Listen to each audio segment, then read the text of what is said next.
చదువుకున్న యువకుడు నవీన్ యాదవ్ను ఈనాటి ఉప ఎన్నికల్లో కాంగ్రెస్ పార్టీ అభ్యర్థిగా నిలబెట్టి ఈ ఎన్నికల కార్యక్రమంలో సభాధ్యక్షత వహించిన రాజ్యసభ సభ్యులు మిత్రులు జిల్లా పార్టీ అధ్యక్షులు అనిల్ కుమార్ యాదవ్ గారు ఈ కార్యక్రమాన్ని ఏర్పాటు చేసి ఈ ప్రాంత కార్పొరేటర్ మీ అభిమాన నాయకుడు బాబా ఫసియుద్దీన్ అదే విధంగా ఈ కార్యక్రమానికి ముఖ్య అతిథులుగా పిసిసి అధ్యక్షులు మహేష్ కుమార్ గౌడ్ గారిని అదే విధంగా మంత్రివర్గ సహచర సభ్యులు 2023 ఎన్నికల సందర్భంగా మీ అభిమానాన్ని గెలుచుకోవాలని ఎన్నికల్లో నిలబడితే ఆనాడు మీకందరికి ఒక మాట ఇచ్చిన అజరుద్దీన్ గారిని గెలిపించండి మంత్రిని వేసి మీ ముందు నిలబెడతా అని. కానీ సమయం సరిపోకపోవడం వల్ల కొన్ని సమస్యల్ని అధిగమించలేకపోవడం వల్ల అజరుద్దీన్ గారు ఆనాడు ఓడిపోయినా మీకిచ్చిన మాట ప్రకారం ఇవాళ మహమ్మద్ అజరుద్దీన్ గారిని ఈరోజు రాష్ట్ర మంత్రివర్గంలో మంత్రిగా ఈరోజు బాధ్యత తీసుకొని జూబ్లీ హిల్స్ ప్రజలకు ఇచ్చిన మాట ప్రకారం ఈనాడు వారు మంత్రిగా వచ్చి మీ ముందు నిలబడ్డారు. మిత్రులారా, ఇవాళ బీఆర్ఎస్ వాళ్ళు ఆటోలలో తిరుగుతున్నారు.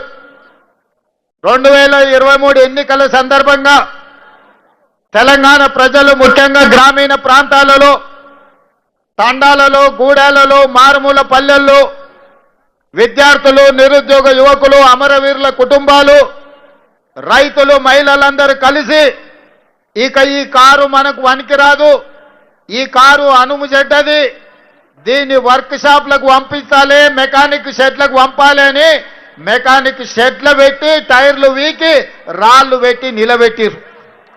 ఇవాళ తిరగనికే కారు షెడ్డు పోయిందని బిల్లా రంగాలు ఇద్దరు ఇవాళ జూబ్లీ హిల్స్ ప్రాంతంలో ఆటోలల్లో తిరిగి మళ్ళా మీ ముందల నాటకాలు మొదలు పెట్టిండ్రు. ఇవాళ వాళ్ళు జూబ్లీ హిల్స్ లో ఇప్పుడే కొత్తగా సమస్యలు వచ్చినట్టు, ఇప్పుడే ఈ సమస్యలు ఉన్నట్టు ఈ ప్రాంత ప్రజల్ని మభ్యపెట్టే ప్రయత్నం చేస్తున్నారు. అదేవిధంగా ఉప ఎన్నికల సందర్భంగా ఈరోజు మాగంటి సునీతమ్మని మీకు చూపించి భర్త చనిపోయిండు, ఆడబిడ్డకి ఎన్నికల్లో ఓటేయండి అని ఈరోజు మిమ్మల్ని అడుగుతున్నారు. నేను ఈ ప్రాంత ప్రజలకు ముఖ్యంగా ఈ పక్కనున్న బస్తీలు ఆనాడు పేదోళ్ళ దేవుడు పేదోళ్ళ గుండె ధైర్యం పి జనార్దన్ రెడ్డి గారు 2007 నాడు చచ్చిపోయినప్పుడు పీజేఆర్ గుండాగి చనిపోయినప్పుడు ఆయన కుటుంబానికి ఏకగ్రీవం ఇయ్యాలి అని ఆనాడు రాజకీయ పార్టీలు ఆలోచన చేసి గతంలో ఉన్న సాంప్రదాయాన్ని కొనసాగించే విధంగా పీజేఆర్ కుటుంబాన్ని ఏకగ్రీవం చెయ్యాలని నిర్ణయం జరిగింది. అందులో భాగంగానే ఆనాడు తెలుగుదేశం పార్టీ పెద్దలు నారా చంద్రబాబు నాయుడు గారు పీజేఆర్ కుటుంబానికి అభ్యర్థిని ఎన్నికల బరిలో పోటీ పెట్టకుండా ఏకగ్రీవంగా ఎన్నిక చెయ్యాలని ఆనాడు తెలుగుదేశం పార్టీ సహకరించి ముందుకు వచ్చింది. ఆనాడు చంద్రబాబు నాయుడు గారు పీజేఆర్ ఈ ప్రాంతానికి అందించిన సేవలను గుర్తించి ఎన్నికలు లేకుండా ఏకగ్రీవంగా ఎమ్మెల్యేను చెయ్యాలంటే చంద్రశేఖరరావు గారు ఎన్నికల బరిలో అభ్యర్థిని నిలబెడితే పీజేఆర్ కుటుంబం కేసీఆర్ను కలవడానికి ఇంటికి పోతే 3 గంటలు గేటు ముందు నిలబెట్టి ఎర్రటెండలో కలవకుట్ట వెనక్కి పంపించి ఈ ప్రాంతంలో అభ్యర్థులు చనిపోతే ఎమ్మెల్యేలు చనిపోతే ఎన్నికలు తీసుకొచ్చిన దుర్మార్గుడే కసాయే కేసీఆర్ అని చెప్పి నేను ఈరోజు చెప్పదలుచుకున్నా. ఆనాడు పీజేఆర్ నీకంటే ముందు ఈ నగర సమస్యల మీద ఈ ప్రాంత సమస్యల మీద ఉమ్మడి రాష్ట్రంలో సమస్యల్ని పరిష్కరించాలని పోరాటాలు చేసిండు. అలాంటి పీజేఆర్ ఈ హైదరాబాద్ నగరానికి వివిధ ప్రాంతాల నుంచి వలస వస్తున్న ఉద్యోగాల కోసం ఉపాధి కోసం ఈ ప్రాంతానికి వచ్చిన పేదవాళ్లకు నిలవ నీడ లేకపోతే ఉండడానికి గుడిసె, తాగడానికి నీళ్లను అందించి పేదవాళ్ళను ఆదుకున్న చరిత్ర పి జనార్దన్ రెడ్డి గారికి ఉన్నది. ఈ పక్కన ఉన్న బస్తీలల్లా ఏ తలుపు తట్టినా, ఏ గుండె తట్టినా పీజేఆర్ సహాయం ఏ విధంగా ఉండేనో గక్కడ మా లంబాడ సోదరులు, మా ఆడబిడ్డలు, మా లంబాడి ఆడబిడ్డలు, మా రాములు నాయకునో, మా శంకర్ నాయకునో ఎవరిని అడిగినా చెప్తారు. ఈ ప్రాంతంలో ఈ లంబాడ సోదరులకు ఆనాడు పీజేఆర్ గారు ఏ విధంగా అండగా నిలబడ్డాడు. అలాంటి పీజేఆర్ కుటుంబానికి వ్యతిరేకంగా ఎన్నికల్లో పోటీ పెట్టి ఈనాడు ఎన్నికలలో, ఉప ఎన్నికల్లో సెంటిమెంటును ఈరోజు రాజేయాలని చూస్తున్నారు.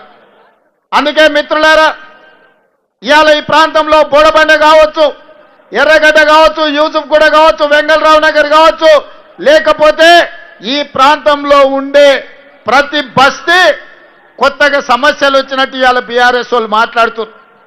నేను అడగదలుచుకున్న బీఆర్ఎస్ వాళ్ళను, 10 ఏళ్ళు మీరే అధికారంలో ఉన్నారు కదా, 2-3 సార్లు బీఆర్ఎస్ ఎమ్మెల్యేనే జూబ్లీ హిల్స్ నుంచి ఉన్నాడు కదా, కేటీఆర్ 10 ఏళ్ళు మున్సిపల్ మంత్రిగా ఉన్నాడు కదా, కేసీఆర్ గారు 10 ఏళ్ళు ముఖ్యమంత్రిగా ఉన్నాడు కదా.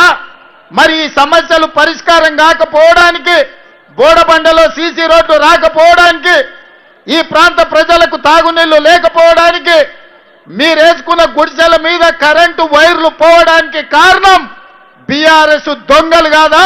ఇవాళ బిల్లా రంగాలు ఆటోలలో వచ్చి మీ సమస్యలు మేం పరిష్కరిస్తామని ఇవాళ బిల్లా రంగాలు చెప్తున్నారు. నేను అడుగుతున్నా, ఇవాళ తాడు లేదు, బొంగరం లేదు, తాడు బొంగరం లేనోడు వచ్చి ఇవాళ బోడబండ బస్తీని నేను అభివృద్ధి చేస్తా అని చెప్తే నమ్మడానికి ఇక్కడ ఉన్నోళ్ళంతా అమాయకులా?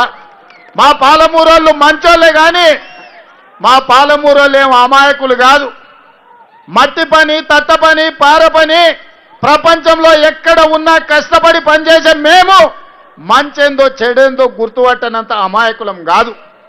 అందుకే ఇవాళ మమ్మల్ని నమ్మించి మోసం చేస్తే ఏమైతుందో పాలమూరు జిల్లాలో చూసిండ్రు బీఆర్ఎస్ వాళ్ళు.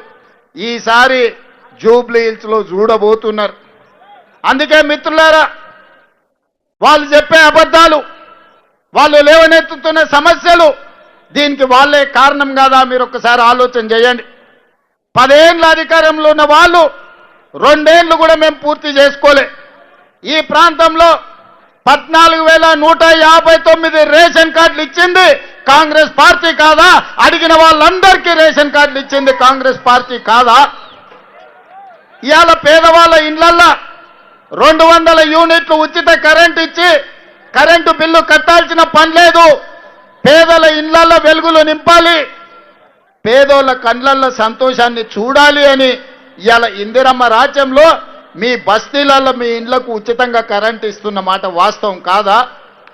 ఇవాళ ఇదే కాదు, ఆనాడు రేషన్ షాపుల్లో దొడ్డు బియ్యం కేసీఆర్ ఇస్తే ఆ దొడ్డు బియ్యము పశువుల దానాకు పంపించేది మా ఆడబిడ్డలు, మా లంబాడి ఆడబిడ్డలు ఈడు ఉన్నారు. ఆనాడు ఎవరన్నా కేసీఆర్ ఇచ్చిన బియ్యం తిన్నారా? మరి ఇవాళ ఇందిరమ్మ రాజ్యంలో మేము సన్న బియ్యం ఇస్తున్నాం. ఇవాళ ప్రతి కుటుంబానికి, ప్రతి మనిషికి 6 కిలోల దాకా సన్న బియ్యం ఇస్తున్నాం. ఇవాళ సన్న బియ్యం అమ్మ తల్లిదండ్రులే కాదు, సంటి పిల్లలకు కూడా ఇవాళ అన్నం పెట్టే పరిస్థితి వచ్చింది. సన్న బియ్యం ఇవాళ మీకు అందరికి వస్తున్నాయా లేదా ఒక్కసారి ఆలోచన చెయ్యండి. దొడ్డు బియ్యం ఇచ్చినాడు, అవి ఎక్కడికో పోయేది. ఇవాళ సన్న బియ్యం ఇస్తే పేదోళ్ళు 4 బుక్కల బువ్వ తింటున్నారు.